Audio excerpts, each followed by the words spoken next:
Nikon D7000 ni pravi naslednik Nikona D90.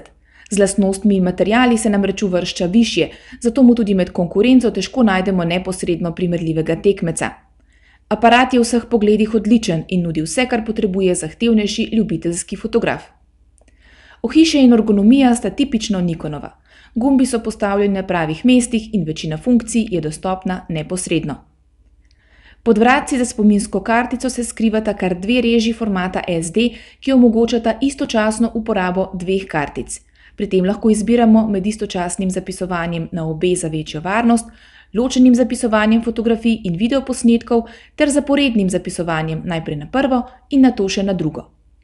D7000 snema videoposnetke v polni visoki ločljivosti 1920x1080. Tudi to nalogo opravlja odlično, pri čemer omogoča tudi priklop zunanjega mikrofona ter ročen nadzor nad snemanjem zvoka. Kakovost fotografij lahko ocenimo kot odlično pri nižjih in zadovoljivo pri višjih ISO vrednostih. Na 1600 ISO algoritmi za odstranjevanje šuma svoje delo opravljajo malce preveč agresivno, zato prihaja do izgub detajlov.